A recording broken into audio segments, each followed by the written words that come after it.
They thought she was an easy target. In the loud chaos of the school cafeteria, 3 cocky Broncos decided to knock a black girl's lunch to the floor just to watch her break. But here's the twist they never saw coming. Amira didn't cry, didn't freeze, didn't run. She stepped forward, breathed once, and unleashed a karate punch so clean it silenced the entire room. The bullies came for humiliation, but left with humiliation tattooed across their faces.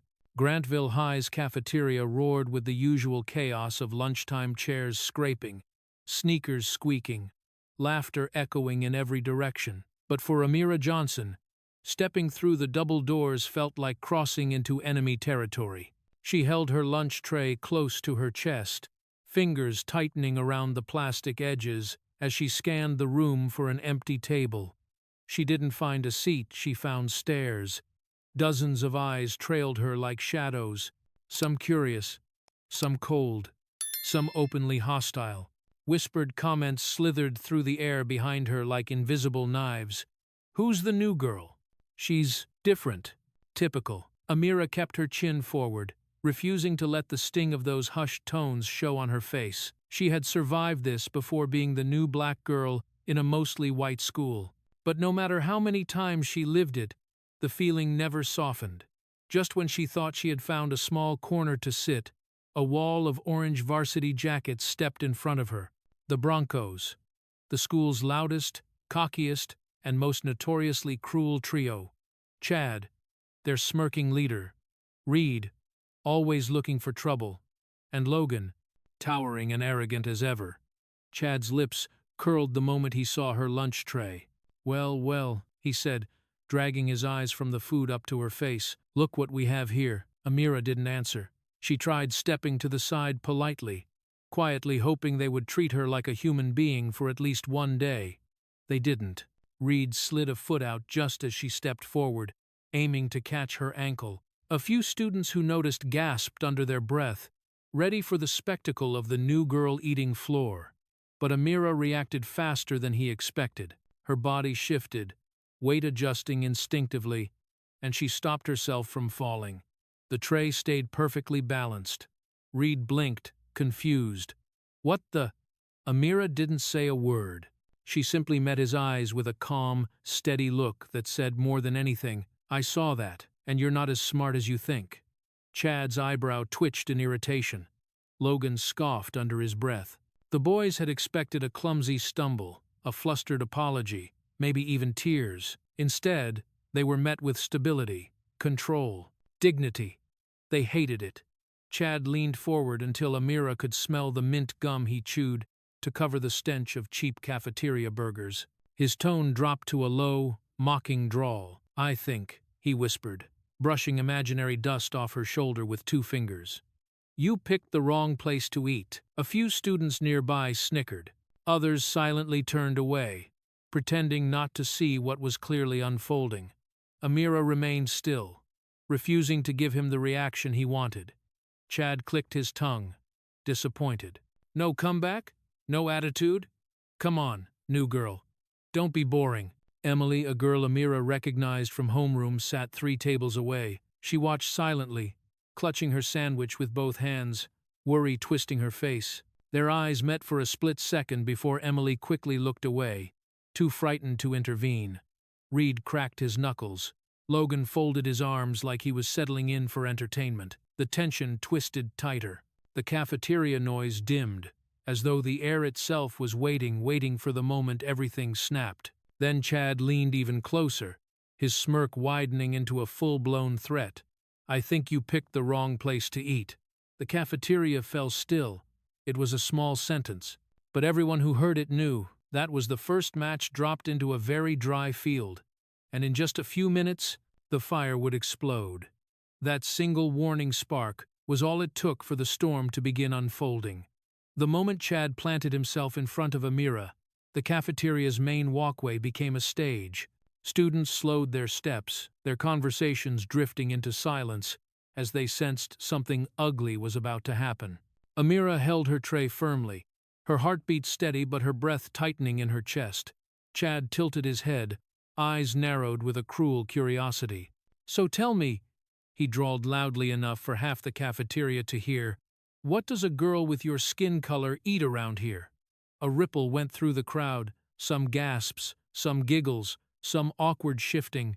It wasn't the first racist remark anyone had heard at Grantville High, but it was rare to see someone say it this bluntly in front of so many people. Amira's jaw tightened. She took a small breath, reminding herself, "Not again. Not today." She stepped to the side, intent on walking away. But Logan didn't let her.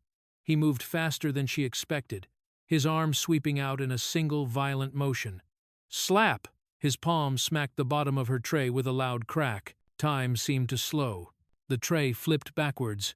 The food launched upward, sauce and mashed potatoes spinning through the air in a grotesque arc. And then, splat!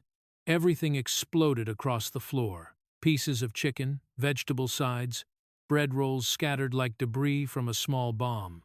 The cafeteria froze in collective shock. One thick glob of mashed potatoes struck Amira right on the front of her shirt. The warm, sticky smear slid down the fabric, a slow insult dripping over her chest. The soundlessness of the moment made the humiliation sharper, heavier, almost unbearable. "Oops," Logan muttered, with a fake gasp, hand to his mouth like a cartoon villain. "My bad." Reed laughed, loud and barking. Chad's grin stretched wider, satisfied. They looked like they had waited the whole week for this moment. But something happened they didn't expect. A student to the left, someone small, unnoticed, half hidden behind a pillar, lifted their phone. The screen lit up with a bright red rectangle. Live 78 viewers, 117, 209, climbing fast. Chad noticed first. His smile faltered. He leaned subtly toward Reed. "Turn that off," he hissed. Reed moved a step, but it was too late. 3 more students had their phones up. The angle, the lighting, the humiliation, it was all captured.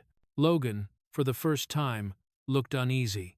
Meanwhile, Amira didn't move. She stood still, staring down at the mess on her clothes. Her breath steadied. Her hands relaxed instead of trembling. Students watching could feel the atmosphere shift like the air tightening before a storm. Chad regained some of his bravado. He shrugged and pointed to her stained shirt. "Well?" He sneered. "Wipe it away." "You barbarian." His words sliced through the silence like a blade. More phones snapped upward. A girl gasped loudly. Someone whispered, "No way he just said that." The mashed potatoes continued sliding down Amira's shirt. She looked at them not with shame, but with a calm so unnatural it made even Logan step back half an inch. Then Amira finally bent down. Not to cry, not to flee, not to plead. She bent down to pick up her tray. Her fingers closed around the plastic edge, slowly, deliberately. When she lifted her head again, her eyes no longer held the quiet patience she walked in with. They held fire, a sharp, controlled fire that made the boys swallow hard. The crowd felt it something dangerous, something shifting, something about to erupt. And the moment Amira's eyes hardened, the storm waiting inside her finally began to rise. The cafeteria felt tighter than ever, like the walls had moved closer, like the air itself was being squeezed. Dozens of students had formed a ring without even realizing it, their eyes glued to one spot where the tension had grown so thick it felt almost visible. Amira stood with her tray, now empty and bent, mashed potatoes smeared across her shirt. Chad, Logan, and Reed formed a half-circle in front of her, blocking every possible exit. And the phones, so many phones were raised, recording every second. Amira's voice cut through the silence, steady but burning. "Why are you guys doing this?" Chad tilted his head, mocking innocence dripping from every word. "Why?" He paused just long enough for the drama to thicken. "Because you're weak." The cafeteria trembled with whispers. Reed stepped forward with a grin that showed too many teeth. "Yeah," he added, grabbing at Amira's backpack strap, tugging it like a toy. "And because this is funny." "What's in here? Books? Snacks? Culture?" A few students winced at the last word. Others looked away. No one stepped in. Amira pulled her bag back, jaw clenched. "Stop!" Reed raised his brows. Or what? The air began to simmer, like a kettle reaching boiling point. Chad crossed his arms. Face it, new girl, this is how things work here. Broncos run this place. You just showed up thinking you're somebody, but you're not. Logan finished, his voice deeper, heavier, threatening. Then it happened. A shove. Not a playful one, not a taunt. A full-force shove to Amira's shoulder from Logan. Her body jerked sideways, her foot slipping against a spilled patch of vegetables. For a moment she was suspended between falling and standing between helplessness and control. Gasps exploded around the room. She caught herself at the last second, but the damage was done. Students murmured in disbelief. Some stepped back. A girl near the center covered her mouth. Even Chad blinked, as if he realized Logan might have gone too far. Reed snickered. Whoa! Watch your balance, sweetheart. Logan smirked, rolling his shoulders like he was ready for round two. What? Didn't like that? Amira slowly straightened, her breath measured. Her eyes locked onto Logan with a sharpness no one had seen before. That's when it came. The voice no one expected. Stop, Emily. The small girl from homeroom, trembling but standing tall, stepped out from behind a table, her face bright red with a mix of fear and anger. She didn't do anything, Emily shouted. You can't just push her like that. Her cry cut through the room like a blade. Phones shifted toward Emily. Students turned. Reed's grin faded. Logan's smirk twitched. Even Chad, for a moment, lost his mask of confidence. Emily took another step. Her hands shook, but her voice didn't. Leave her alone. The room felt like it inhaled all at once. Chad scoffed, trying to regain control. Sit down, Emily. This doesn't involve you. It does now, she fired back. A tremor went through the crowd. It wasn't much, but it was the first crack in the Broncos' dominance. Someone had dared to speak. Amira looked at Emily, something flickering behind her eyes, respect, gratitude, and something darker beginning to stir. Logan rolled his neck, annoyed. He lifted his hand again, palm open, moving toward Amira's shoulder, as if prepared to shove her harder, this time hard enough to make her fall. Amira's lips curled slightly, a spark lighting inside her. Touch me again, she said, voice low and lethal, and see what happens. The crowd froze. Logan didn't listen. He moved his hand closer, and the moment that hand rose for a second shove, Logan unknowingly stepped into the biggest mistake of his life. Logan's hand hovered inches from Amira's shoulder, fingers spread wide, ready to shove her harder than before, hard enough to send her crashing into the tables behind her. The cafeteria held its breath. The air turned sharp, electric, waiting for the next cruel impact. He touched her shoulder, just barely, and in that same instant, Amira moved like a bolt of lightning. Her feet pivoted, her hips twisted, her torso rotated with a fluid, practiced snap. Before Logan even registered her movement, Amira's fist drove forward with explosive precision. Thud. Her knuckles struck square in the center of Logan's chest, right on the sternum. A perfect karate straight punch. The sound echoed through the cafeteria like someone had slammed a locker door shut. Logan's eyes widened in pure shock, his breath leaving his lungs in a strangled gasp. Who? His body lifted off the ground, actually lifted, then flew backward, crashing onto the lunch table behind him. Crash! The table rattled violently. A tray flipped. A cup skidded across the surface. Leftover fries shot into the air like confetti as Logan's back slammed flat onto the surface, arms flailing, mouth hanging open, without a single sound coming out. For a whole second, nobody moved. Nobody breathed. It was as if the entire cafeteria collectively forgot how. Then, oh my God, no way. I was seeing inside. What was that? Holy! The silence shattered into chaos. Students screamed. Others cheered. Some backed away in fear. More phones shot up as if controlled by instinct. A few kids jumped onto benches to record a better angle. Chad stared at Logan like his brain had disconnected, his mouth opening and closing in disbelief. Reed's face drained of color. Neither of them could wrap their minds around what they had just witnessed. Logan lay frozen on the table, chest heaving in desperate attempts to catch air, his face twisted in pain as he clutched the spot where Amira's fist had landed. The remnants of cafeteria food clung to his jacket, mashed potatoes smeared across his sleeves, ketchup dripping toward the floor. The humiliation was total, and somewhere in the crowd, a live stream counter exploded upward. 478 watching, 802 watching, 1,321 watching, 2,091 watching, all in under 10 seconds. Someone shrieked, "It's going viral! It's already blowing up!" Students pressed closer, unable to look away. They had seen fights before, slaps, pushes, shouting matches. But this was surgical, controlled, devastating. A punch that didn't come from rage, but from training. A punch that said everything Amira hadn't spoken. Chad finally snapped out of his shock. "What the hell was that?" he yelled, pointing at her as though she were some kind of creature. Reed stammered, She punched him like a pro." Whispers spread like wildfire. "Is she trained?" "Dude, that wasn't random. That was a karate move. She just destroyed Logan." Amira stood still, calm, breathing steadily, her posture composed, her mind sharper than ever. She didn't look proud. She didn't look scared. She looked focused. Her voice was quiet, but every student in the room heard it. "You touched me again," a boy near the front asked under his breath, barely audible. "That punch, what was that?" The hook clung in the air. Logan groaned, trying to sit up but failing. Chad's expression twisted into anger, not just anger, but something darker. Humiliation mixed with panic. The Broncos had been embarrassed, publicly, brutally, live-streamed to the entire school. And nothing fuels a bully's rage more than wounded pride.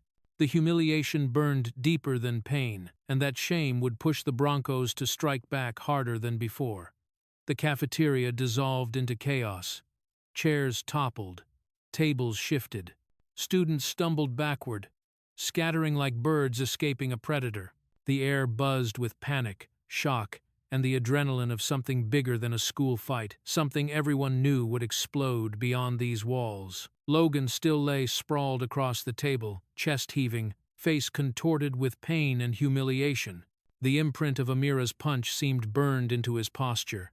But Chad didn't care about Logan now. His pride was wounded deeper than Logan's ribs. With a furious roar, Chad lunged at Amira. He didn't think, he didn't consider, he just charged. His hand shot out, aiming to grab her by the collar. But Amira stepped back instantly, her feet sliding into a sharp defensive stance, knees bent, hands up, posture grounded like she had done this 1,000 times before. Emily screamed, "Chad, stop!" But he didn't hear her. Or maybe he just didn't care. Reed sprinted to the cafeteria doors and stretched his arms across them, blocking the exit.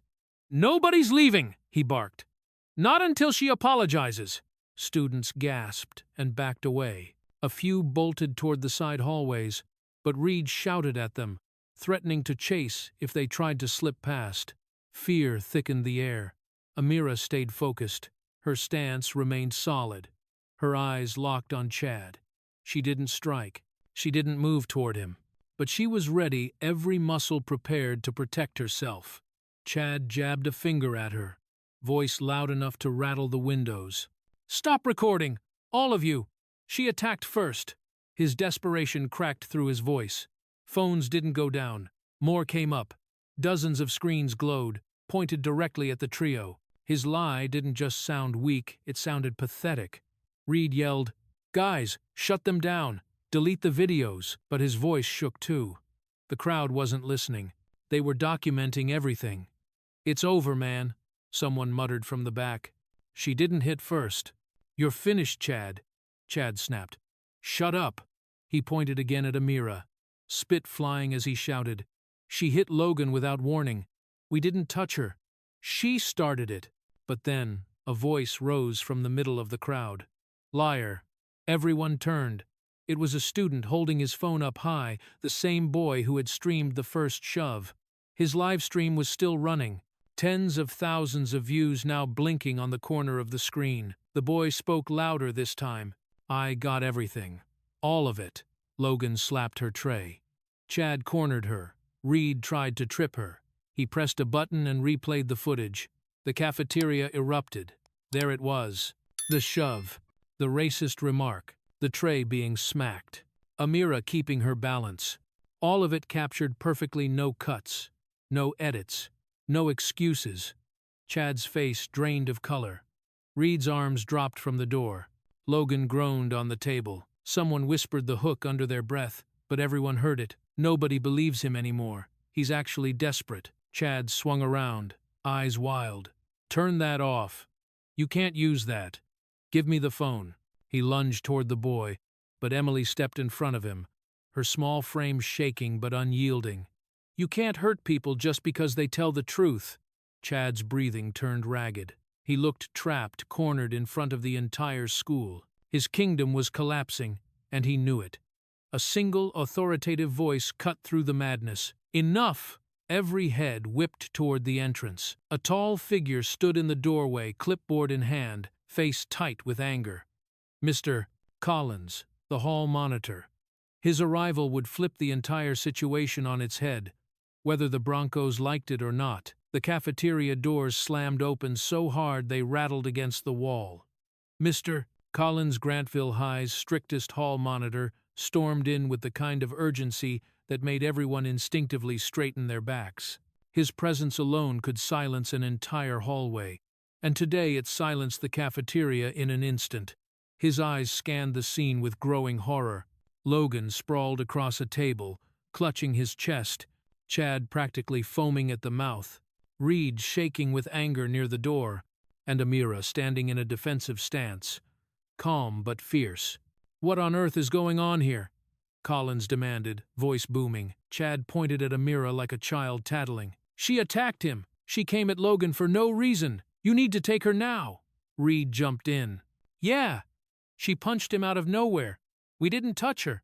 The crowd exploded into angry murmurs. Phones were still up, recording every move, every word.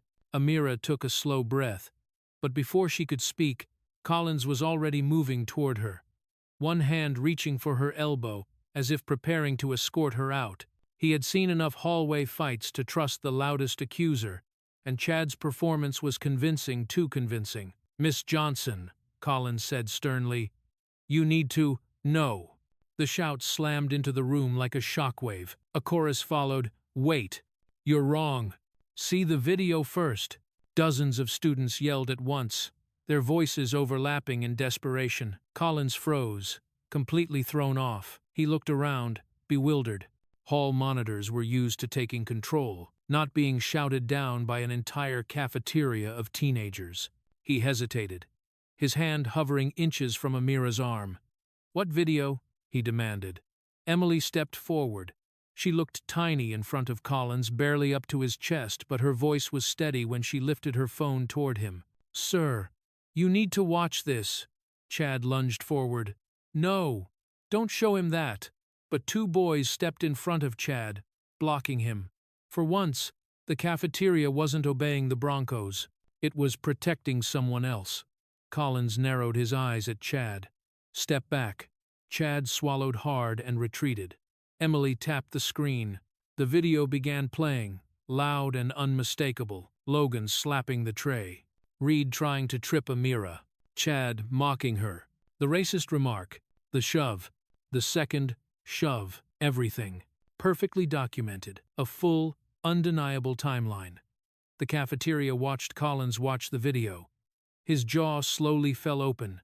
His eyebrows furrowed. His expression shifted from confusion to disbelief, to something colder and sharper realization. When the video ended, Collins looked up at Chad, Reed, and Logan with a stare that could cut glass. "You three started this." His voice was low, controlled, dangerous. Chad's mouth flapped uselessly. It's not what it looks like." It's exactly what it looks like," Collins snapped. He turned to Amira, and the entire room held its breath. He had almost dragged away the wrong student, almost punished the victim, almost sided with the bullies. Collins inhaled slowly, shame flickering across his face. Miss Johnson, I'm sorry. Amira didn't say anything, but her stance eased slightly. He shifted his gaze to the Broncos. All of you. To the principal's office. Now. Chad began to step forward, but Collins barked, Move. For the first time, Chad obeyed. Students whispered all around the room, This changes everything. He almost got her in trouble. They're done. It's over. Collins looked at his clipboard, then back at the wrecked cafeteria, then at Amira. This isn't what I thought. The hook landed in the air like a final judgment. But what none of them knew was that the fallout from this moment would travel far beyond the cafeteria, all the way to the principal's office and beyond. Principal Grant's office was usually a place of calm, the kind of room where problems were solved quietly, out of public view. But today, it felt like a storm hub. The moment Amira, Mr.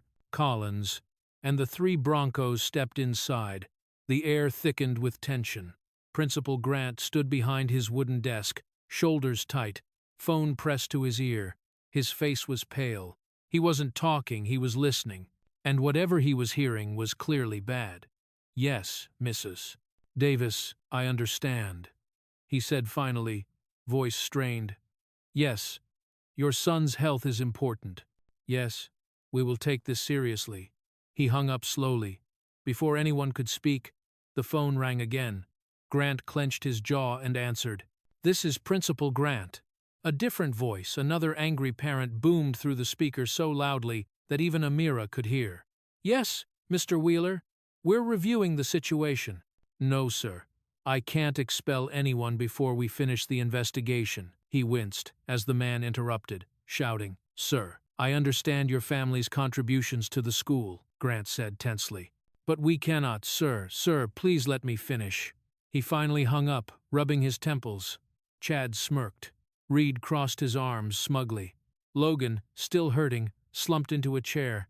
They knew their parents had power, money, influence, connections, and they were counting on that power to crush whatever consequences were coming. Principal Grant looked exhausted already. Mr. Collins stepped forward. Sir, before any decisions are made, you need to see the video. I've seen it, Grant interrupted sharply.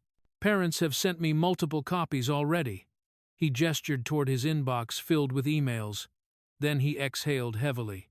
But you know the situation, Collins. The Broncos families aren't just parents. They're donors, board members, sponsors. They practically paid for half the new gym. Reed smirked. Glad you remember that.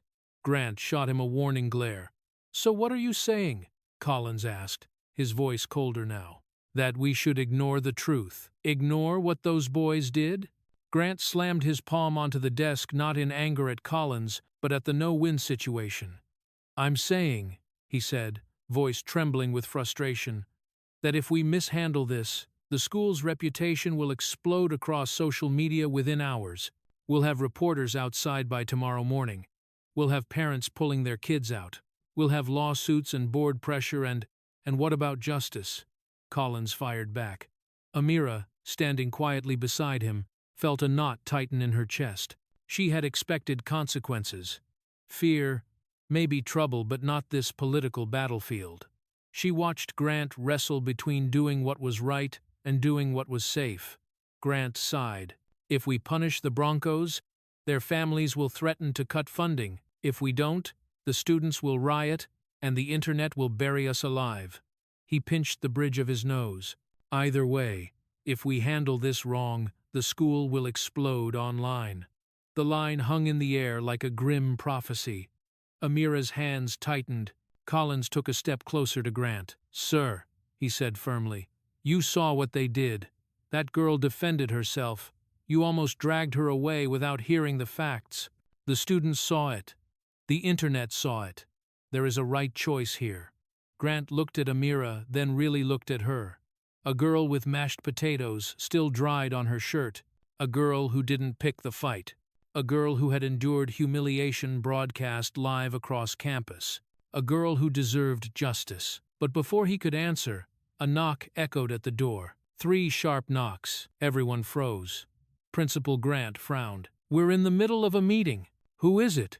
A deep voice answered from outside, calm, steady, and unmistakably authoritative. "Marcus Johnson. I'm here for my daughter." Amira's heart jumped. Chad and Reed paled. Collins's eyes widened. Principal Grant swallowed hard. And the moment Marcus Johnson stepped through that door, the balance of power in that room would shift forever. The office door creaked open, and the atmosphere shifted instantly so sharply it felt like the air itself thickened. Marcus Johnson stepped through, his footsteps slow, deliberate, controlled. He didn't shout. He didn't tremble. He didn't look confused. He looked furious, but with a cold, disciplined fury that was far more terrifying than any outburst. Marcus was tall, broad-shouldered, with a presence that filled the entire hallway behind him. Years of martial arts conditioning had carved his posture into something unshakable, balanced, grounded, immovable. His eyes were sharp, dark, and steady, scanning the room in a single sweep before landing on the only person who mattered, Amira. She met his eyes, relief washing over her. She didn't have to explain. He had already seen the video. Principal Grant swallowed hard. "Mr. Johnson, please, have a seat." But Marcus didn't move toward the chair. He didn't intend to sit. Mr. Collins took a breath, stepping forward as if introducing royalty at a ceremony. "Everyone, this is Marcus Johnson, national-level karate coach, former state champion, self-defense instructor for law enforcement." Chad visibly blanched. Reed's mouth snapped shut. Even Logan, still in pain, looked like someone had poured ice water down his spine. Marcus finally spoke, voice low, calm, and sharper than any blade. "Play the video." Grant scrambled to open the file on his computer. The room filled with the harsh, undeniable sounds of humiliation. Logan smacking the tray. Reed trying to trip her. Chad's racist remark. The shove. The second shove. The punch, clean, controlled, necessary. Marcus didn't blink once. When the video ended, he took a slow, measured step toward the Broncos. His presence alone made them curl inward like scolded children. He pointed first at Chad.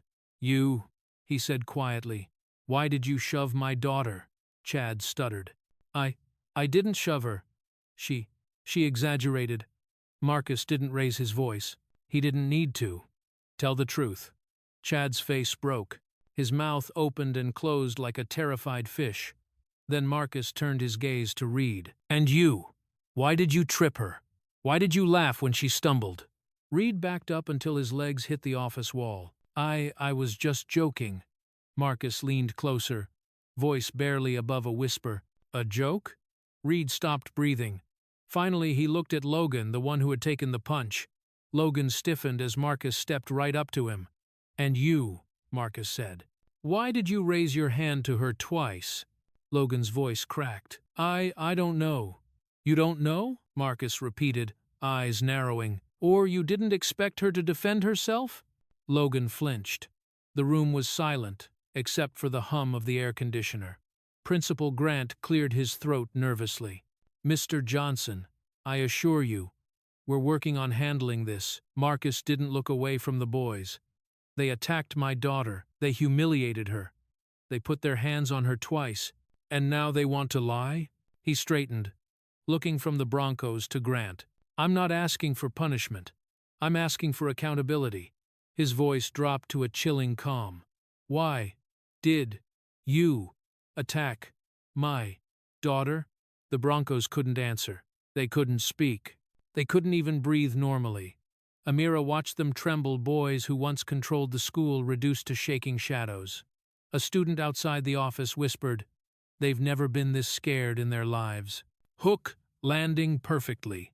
They were trembling like never before. Grant clasped his hands, trying to steady himself. "Mr. Johnson, we still need to make a formal decision. The board, the parents, the policies, there's a process." Marcus turned his gaze to him, calm but unbreakable. "And you'd better make the right one." The confrontation was over, but the real decision, the one that would define the school, still waited in the principal's next move. The disciplinary hearing room wasn't meant to feel like a courtroom, but today it did. A long oval table sat in the center, surrounded by rigid chairs. The walls were lined with faculty members. Phones were confiscated at the door. Parents filled the seats along the side, and at the far end of the table sat the Broncos, surrounded by their furious, red-faced parents. Amira entered quietly with Marcus at her side. She didn't need to say anything, her presence alone shifted the balance of the room. Students had already testified. Videos were circulating. The truth was already out there, but today it would be spoken aloud. Principal Grant cleared his throat, shuffling papers nervously. We will begin with statements. The incident in the cafeteria has escalated far beyond school grounds. It's our responsibility to address it properly. Mrs. Davis, Logan's mother, immediately slammed her palm on the table. This is outrageous. My son was assaulted. Logan flinched at the sound, eyes glued to the table. Reed's father chimed in, voice booming. These accusations against our boys are exaggerated. They were provoked. The room murmured in discomfort. Chad's mother pointed sharply at Amira. She hit Logan hard enough to bruise his sternum. What kind of student does that to someone? Marcus didn't react, but his eyes hardened slowly. Principal Grant raised a hand for silence. We will hear from all sides. Chad leaned forward confidently, trying to regain the swagger that shattered in the cafeteria. She kept giving us attitude. She pushed first. We were defending ourselves. Logan didn't even touch her, she just snapped. Logan swallowed but said nothing. His silence only made the lie heavier. Reed nodded frantically. Exactly. She provoked us. We didn't do anything. But then, Mr. Collins stood and placed a stack of printed screenshots onto the table. Multiple students recorded the incident from different angles, he announced. From the moment the confrontation started, gasps rippled through the room. Several parents shifted uncomfortably. A mother covered her mouth. Even Mrs. Davis's anger faltered. Grant nodded toward a large monitor in the corner. We have compiled the footage. The room dimmed as the first video played. Logan slapping the tray. Chad's racist comment echoing. Reed sticking out his foot to trip her. The shove. The second shove. Amira keeping her balance. Her eyes hardening. And finally the punch. Crystal clear. Undeniable. Every time another angle appeared, the Broncos shrank further into their chairs. Reed wiped sweat from his forehead. His breathing quickened. The longer the video ran, the more exposed he felt, like the room was closing in on him. Logan stared at the table, shoulders trembling. His mother looked at him, realization slowly replacing outrage. Chad's face turned red, not from anger, but from something he had never felt before. Shame. When the video ended, silence consumed the room. Principal Grant broke it gently. Miss Johnson, would you like to speak? Amira rose slowly. Her voice was steady, not shaking, not angry, just painfully honest. This wasn't the first day, she said. They targeted me for 3 days, called me names, blocked hallways, knocked my books down. Today, they just went farther. She paused, and I defended myself.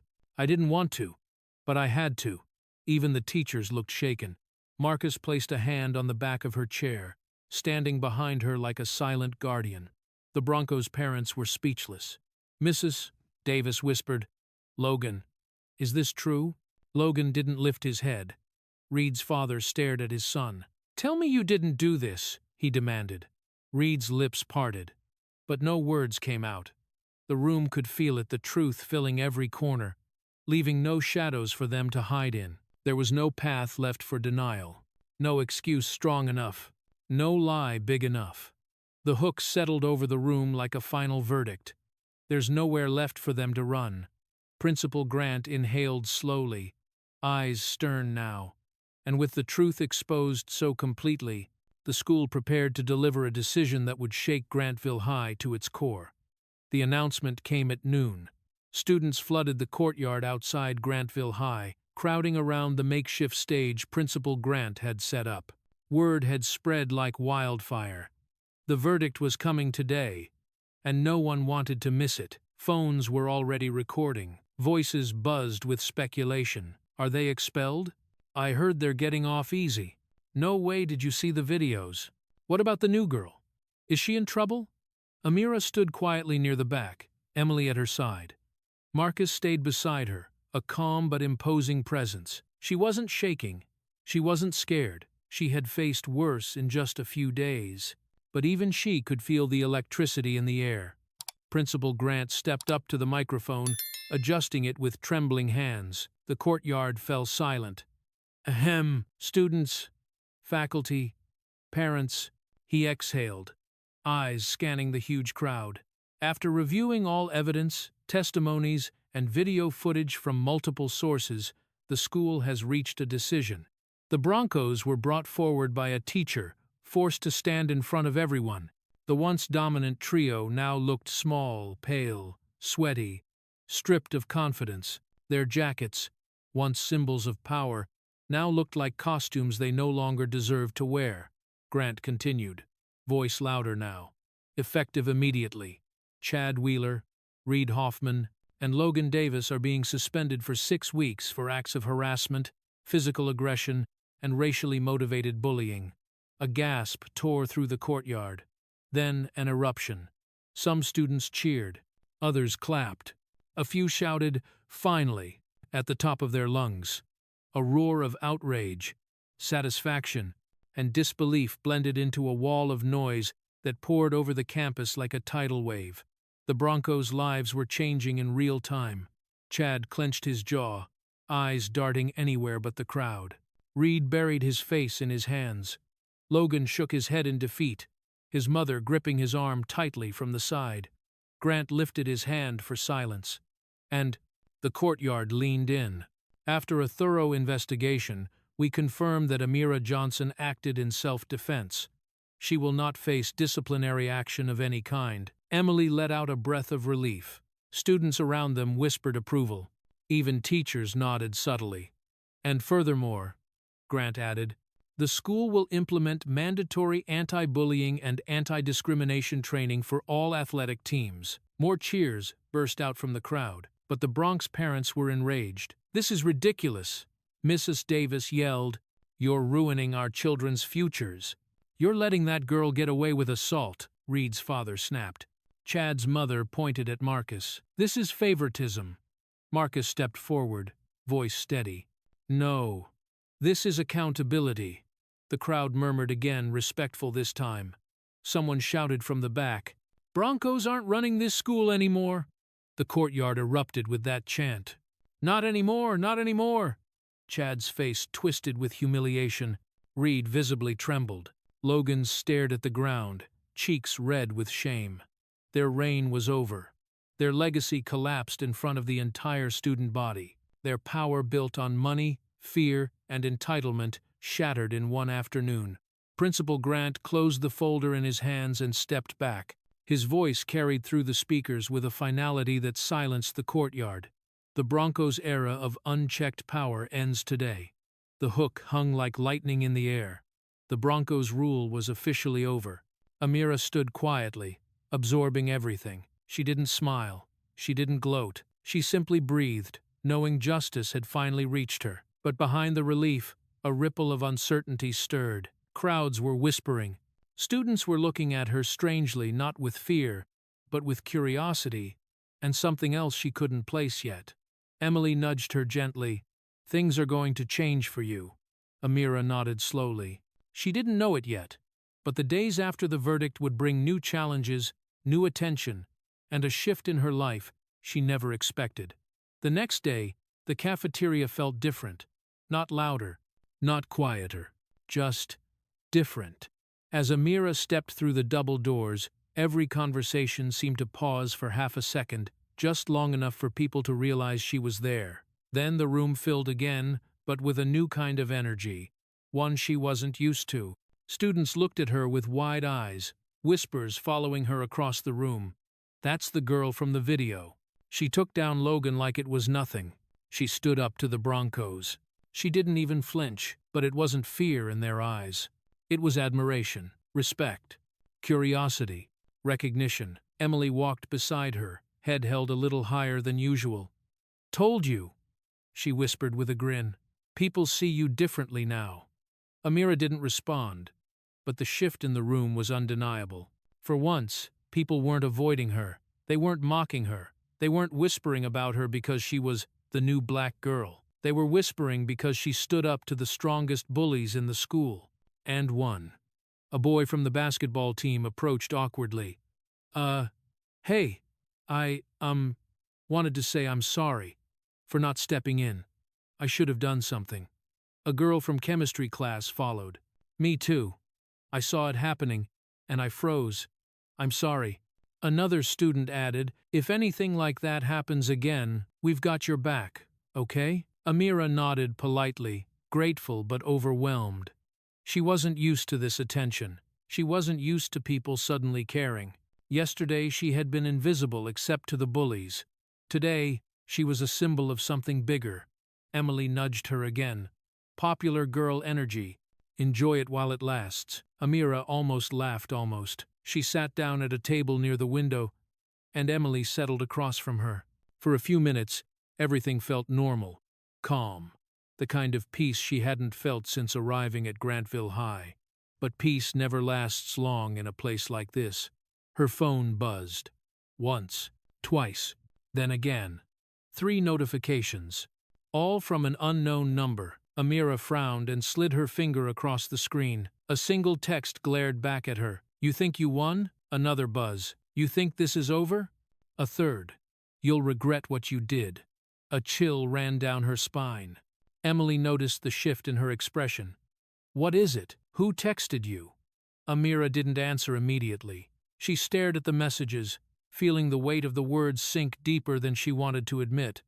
Threats, cowardly, anonymous, personal. "Show me," Emily said softly. Amira turned the screen toward her. Emily's face drained of color.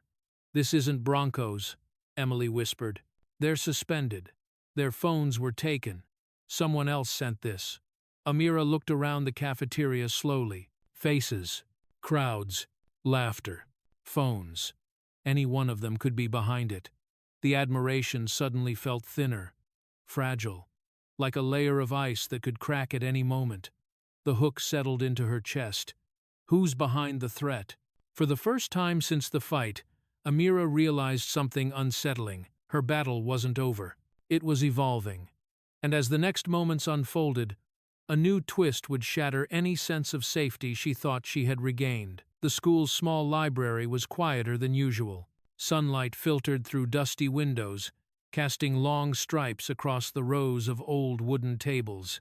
Most students avoided the spot, too still, too silent, too forgotten. But today, Amira and Emily needed silence.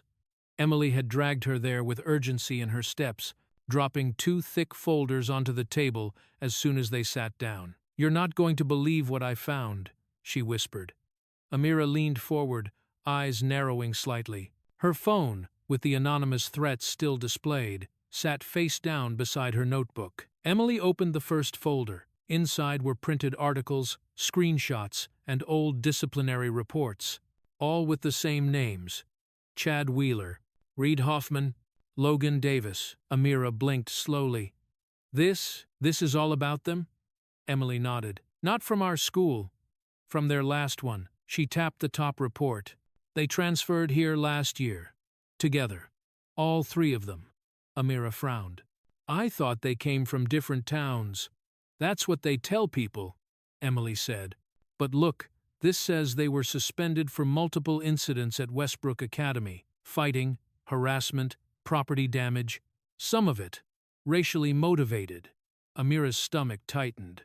Emily pulled out another paper. "And this one. A written complaint from a student who said Logan pushed him down the stairs. Witnesses confirmed it, but the school never punished them." "Why not?" Amira asked quietly. Emily took a shaky breath. "Because the Broncos weren't just students there. They were protected." She slid several highlighted lines toward her. "All 3 of their families are connected. Donors. Sponsors. Wealthy enough to keep incidents quiet." A teacher claimed the administration was pressured to erase reports. Amira stiffened. So this wasn't their first time. No, Emily whispered. Grantville High isn't the first school they terrorized. It's just the first one where the truth got out. Amira stared at the pile of papers, feeling heat rising in her chest, not anger this time, but revelation. Things clicked into place.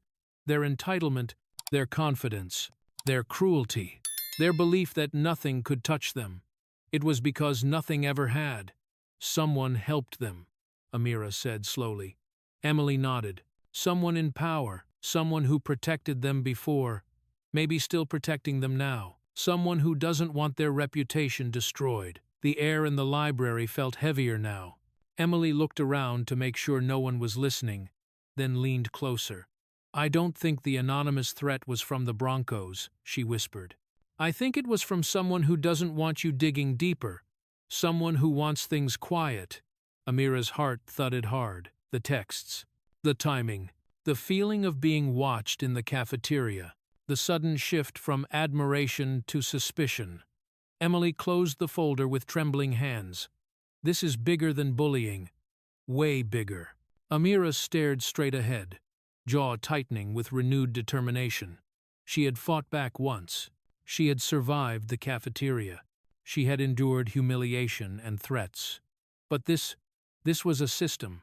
A shield built around the Broncos, crafted by adults with money and power. A shield she had accidentally cracked. The hook whispered through her thoughts like a warning. This is not just bullying. Emily whispered. What are you going to do?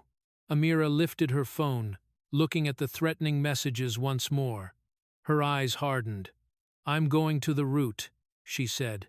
No more shadows. No more secrets. And with that decision, Amira's next steps would drag her into a confrontation far darker than any fight in the cafeteria. The sun was already dipping behind the trees when Amira walked across the back parking lot, heading toward the sidewalk. The campus had emptied out for the day. The quiet should have felt peaceful, but instead it felt wrong, too quiet. Her steps echoed softly on the pavement. She reached for her phone but stopped when a shadow stepped out from behind a black SUV. A tall man in an expensive suit blocked her path, salt and pepper hair, sharp jawline, eyes cold as steel. Mr. Davis, Logan's father. Miss Johnson, he said, voice controlled but dripping with venom. We need to talk. Amira straightened immediately. Every instinct in her body screamed danger.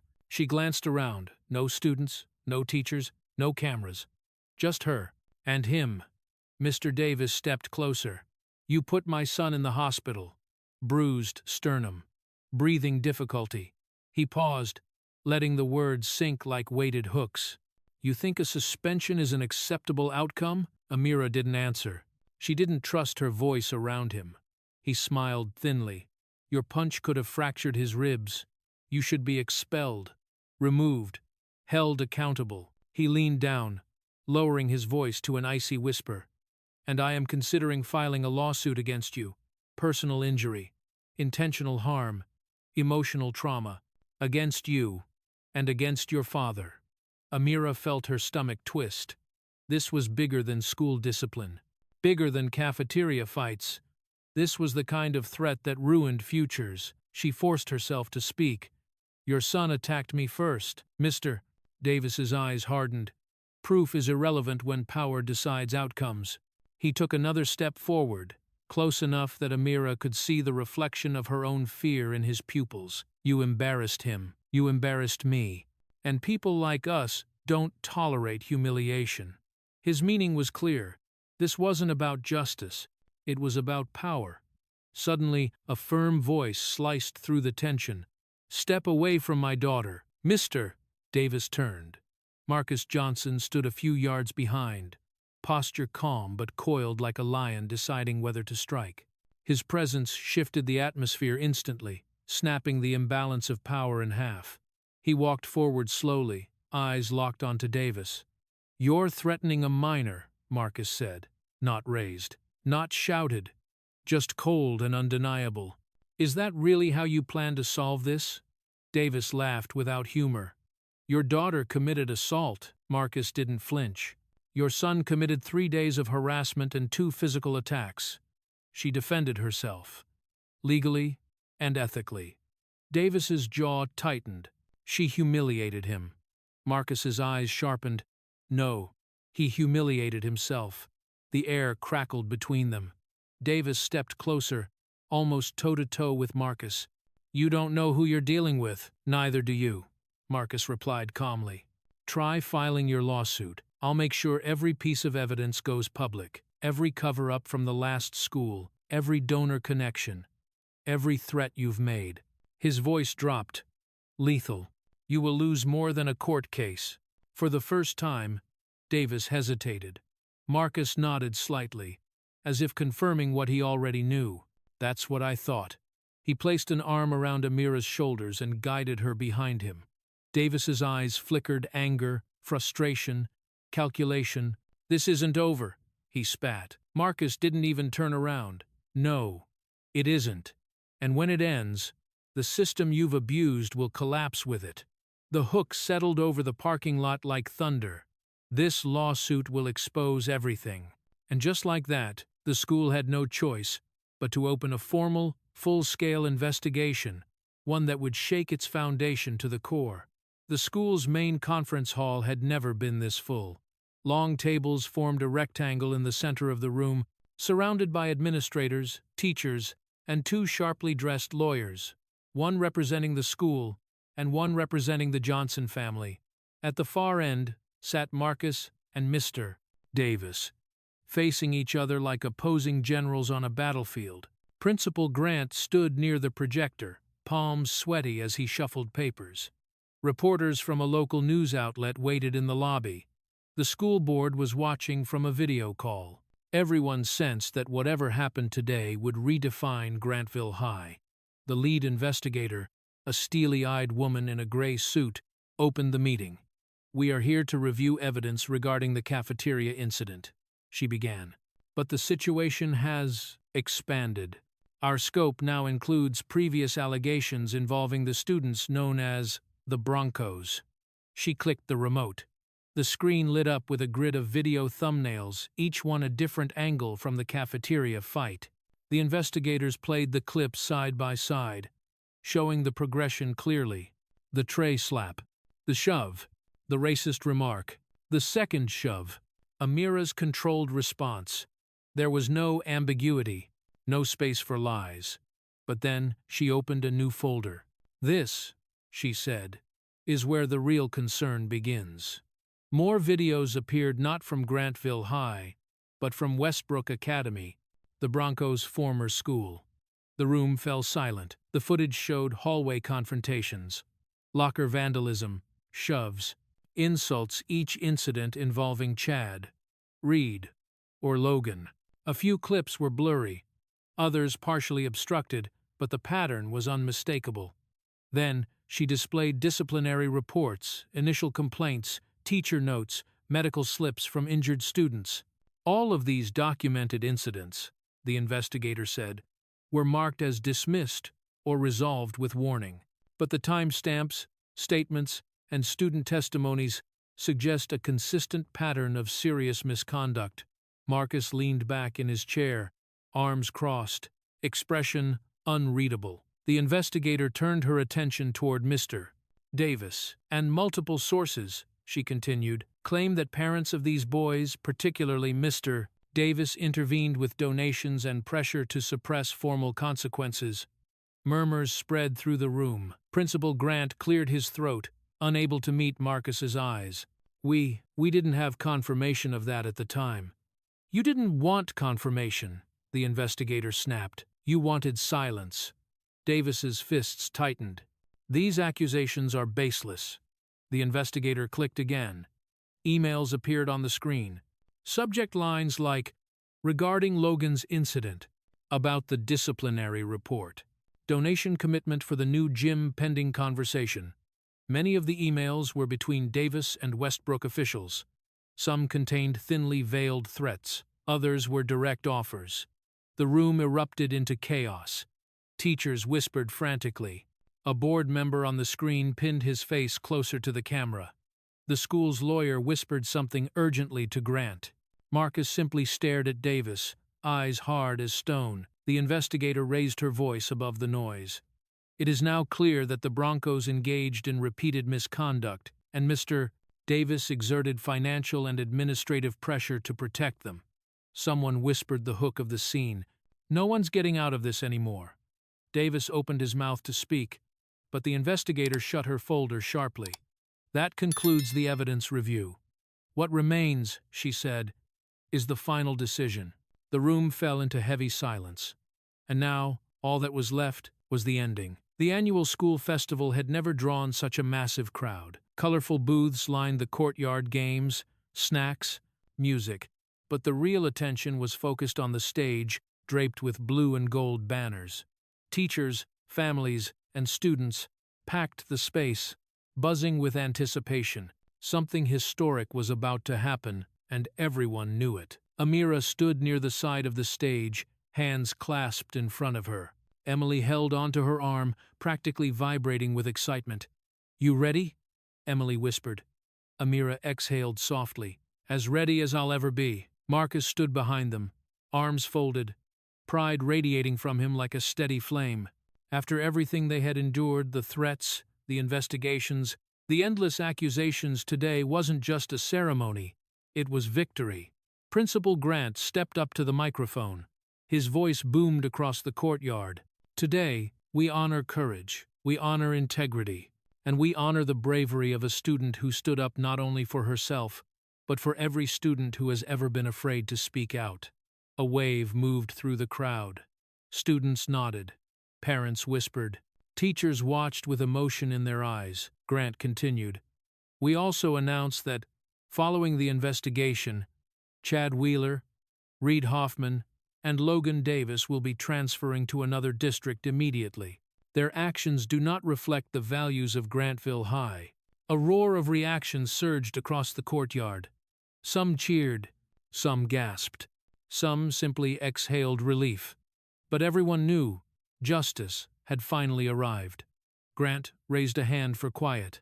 "And now, please welcome the student who demonstrated extraordinary courage, strength, and self-defense under attack, Amira Johnson." The applause started instantly, loud, fierce, unfiltered. Applause that didn't stop. Emily nudged her. "Go. This is your moment." Amira stepped onto the stage. Light washed over her. The cheers grew louder, echoing around the courtyard like thunder. For a moment she froze, not from fear, but from the overwhelming realization. They weren't looking at her with pity, or suspicion, or judgment. They were looking at her with respect. Genuine respect. Marcus watched her walk across the stage, shoulders proud, chin lifted. He had seen her strength long before anyone else, but today, the world finally saw it too. Principal Grant handed her a plaque engraved with her name. "For bravery in the face of harassment," he read. "For standing up against injustice, and for inspiring change throughout our school." Amira accepted it, her fingers brushing the metal, and for the first time since arriving at Grantville High, she allowed herself to smile. Not a small, hesitant smile, a real one, confident, fearless, unbroken. She stepped up to the microphone. The courtyard hushed instantly. "I didn't want to fight," she said softly, "but I refused to stay silent. No one deserves to be bullied. No one deserves to feel unsafe. And no one deserves to be judged for who they are." Her voice grew stronger. "If one punch helped expose the truth, then I'm glad I stood up." A ripple ran through the crowd, emotion, admiration, inspiration all at once. Emily wiped a tear from her eye. Marcus nodded, eyes shining with pride. As Amira stepped back from the microphone, the applause erupted again, endless, powerful, victorious. From one punch for justice, she changed an entire school. And just like that, the girl they tried to break became the girl the whole school will never forget. One punch didn't just silence 3 bullies, it exposed an entire system that thought it could bury the truth. Amira didn't just defend herself. She changed the rules of the game. But now I want to hear from you. If you were standing in that cafeteria, what would you have done? Drop your thoughts below. I'm reading every comment. If this story hit you, don't forget to like, share, and subscribe for more powerful stories just like this. The next chapter is coming.